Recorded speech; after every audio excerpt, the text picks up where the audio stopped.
സ്കൂളിൽ ഓണാഘോഷമാണ്. നമ്മൾ നാളെ അവിയലാണ് സ്കൂളിലേക്ക് കൊടുക്കുന്നത്. ഓക്കെ, ഇത്ര പച്ചക്കറിയാണ് ഞങ്ങളുടെ വീട്ടിൽ വാങ്ങിച്ചിരിക്കുന്നത്. ഞാനും അമ്മയും കൂടി ആലങ്കോട് പോയി വാങ്ങിച്ച് എത്ര കവറുകളാണെന്നോ കൊണ്ടുവന്നത്. നമ്മൾ ഇവിടെ നിന്ന് വൃത്തിയാക്കുമായിരുന്നു. അപ്പോഴാണ് നിങ്ങളുടെ കാര്യം ഓർമ്മിച്ചത്.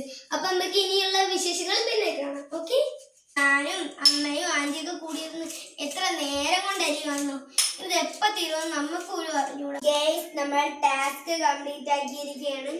നമ്മൾ ഇത്ര പെട്ടെന്ന് ഇത് അരിഞ്ഞ് തീർക്കുമെന്ന് വെച്ചില്ല. 7:30 ആയപ്പോ തുടങ്ങിയത് 10 മണിക്ക് തന്നെ അവസാനിക്കും. ഭയങ്കര സന്തോഷമായി. നമ്മളൊരു ടാസ്ക് കംപ്ലീറ്റ് ആക്കാതെ പോയാൽ നമുക്ക് നല്ല വിഷമമല്ലേ. നമ്മൾ പെട്ടെന്ന് ഈ ടാസ്ക് കംപ്ലീറ്റ് ആക്കിയിട്ടുണ്ട്. ഇനി ബാക്കി വിശേഷങ്ങൾ നാളെ. അപ്പൊ നമ്മൾ സ്കൂളിൽ പോവാനായിട്ട് ഒരുങ്ങിയിട്ടുണ്ടേ. പിന്നെ നമ്മൾ അവിയലിന്റെ കാര്യം ഒന്നും ആയിട്ടില്ല. അവിയലിനെ ഉണ്ടാക്കാൻ പോണതേ ഉള്ളൂ. ഈ അവിയലിന്റെ വിശേഷങ്ങളിലേക്ക് പോവാം. തുടങ്ങിയിരിക്കുകയാണ്. ആദ്യം തന്നെ കായിട്ടിട്ടുണ്ട്. കായിന്നൊക്കെ എന്തൊക്കെ സൗണ്ട് വരുന്നിരിക്കുകയാണ് ഫ്രണ്ട്സ്. അപ്പൊ കായിട്ട് തുടങ്ങിയിട്ടുണ്ട്. കായൊക്കെ ഇട്ടപ്പോൾ തന്നെ എന്തോ ഒരു സൗണ്ട് ഉണ്ടായിട്ടുണ്ട്. അപ്പൊ തന്നെ അമ്മ വെള്ളം കൊണ്ടൊഴിച്ച് അപ്പൊ തന്നെ സൗണ്ട് നിന്നിട്ടുണ്ട്. ഇനി ബാക്കിയുള്ളത് പിന്നെ കാണാം.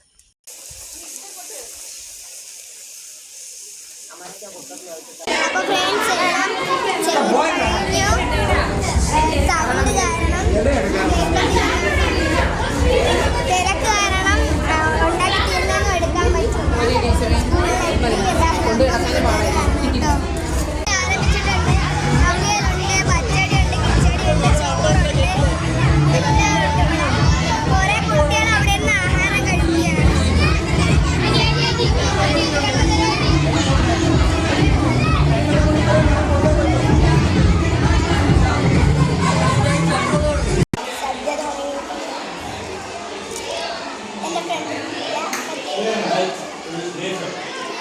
അതിലൊക്കെ കൊള്ളാം.